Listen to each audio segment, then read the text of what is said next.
Bonjour, cette seconde vidéo donc sur cette série d'illustrations du cours des systèmes linéaires continus invariants présente le passage dans le domaine de Laplace des différentes équations différentielles régissant le comportement des différents organes de notre système.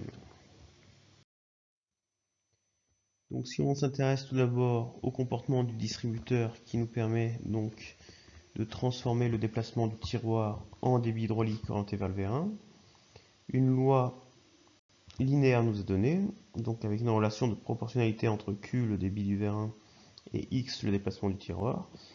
Ce coefficient de proportionnalité est nommé ici K2, et c'est donc un gain.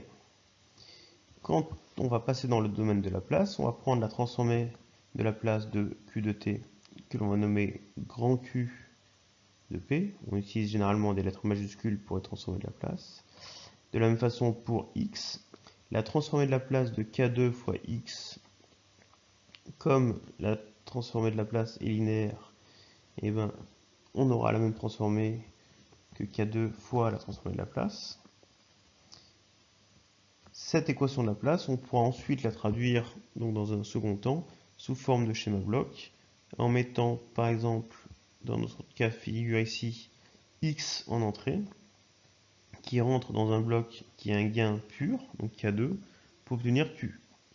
Donc un tel schéma se lit Q de P égale K2 fois X de P.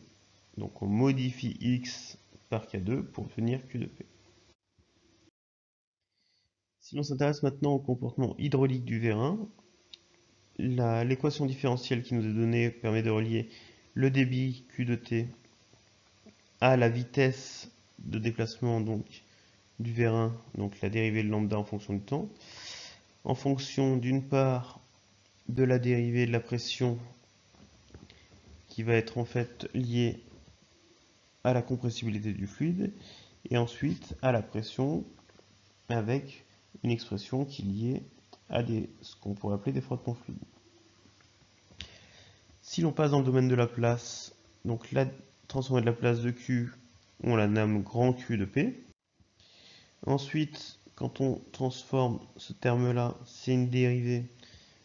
Il est précisé dans l'énoncé que l'on est dans les conditions de Heaviside, donc la dérivée d'une fonction temporelle va se traduire dans le domaine de Laplace par la multiplication par P de la transformée de Laplace. S étant constant, reste en facteur. De la même façon pour ce terme-ci avec la dérivée de P. Donc on multiplie par P ici. Ici ce terme, on a juste une constante fois P de T. Donc on obtient bien cette même constante fois la transformée de P. Si l'on veut écrire sous forme de schéma bloc cette équation de Laplace, si l'on se réfère à notre système, l'entrée c'est donc le débit hydraulique qui va donc être comparé à ce terme-ci, donc SP fois lambda P, donc on a QP moins SP lambda P, qui va être égal à donc ce terme-là, donc l'inverse de ce terme-là. Donc ici on peut lire que P c'est égal à RH sur S carré P plus FH RH, la différence de ces deux termes-là. Si on s'intéresse à la relation entre la pression du fluide et l'effort exercé par le piston, on a une relation de proportionnalité entre l'effort et la pression, le coefficient de proportionnalité étant la surface du piston. Donc si l'on passe dans le domaine de Laplace, ça se fait très simplement, puisqu'on a juste deux fonctions de Laplace avec un coefficient constant, et donc le schéma bloc associé pourrait se mettre sous cette forme-là. Si l'on prend le comportement dynamique du vérin, donc cette équation qui est donc issue du principe fondamental de la dynamique, avec d'une part les différents efforts, donc ici l'effort lié à la pression dans le vérin, ici un effort résistant, ici une force de frottement fluide, puisque d lambda t c'est donc la vitesse du vérin. Ici on retrouve la masse fois l'accélération, donc on retrouve bien ma égale la somme des forces. Donc dans le domaine de la place, ici on a juste P qui est multiplié par une constante, donc on retrouve la même expression dans le domaine de la place. Ici on a la dérivée de lambda, encore une fois dans les conditions de Heaviside, il suffit de multiplier par P. Et ici, comme on a une dérivée seconde, il suffit de multiplier par P carré.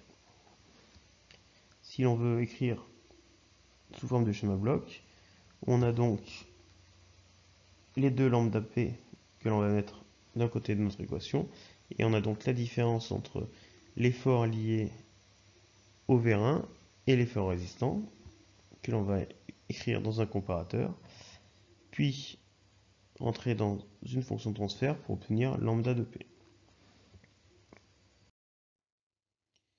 Le comportement mécanique de la crémaillère, c'est juste une relation de proportionnalité. Donc on pourra l'écrire facilement avec le coefficient donc, qui est en fait le rayon de notre piston.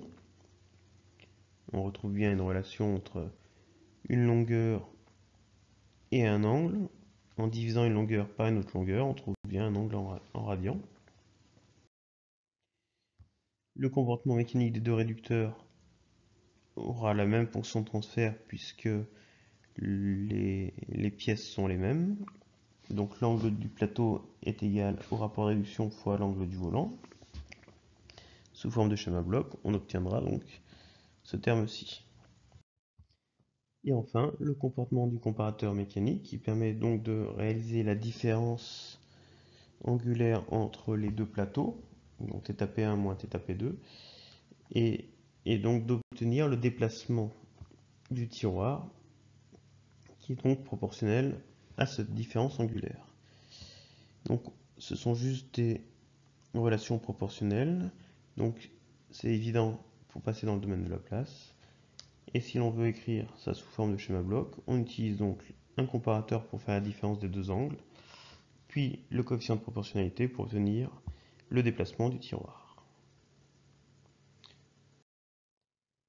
Voilà pour ces équations donc passées dans le domaine de la place. Donc à partir de ces différentes équations, nous pourrons donc dans la vidéo suivante écrire la modélisation de ce système sous forme de schéma bloc avec donc les fonctions de transfert identifiées dans cette vidéo.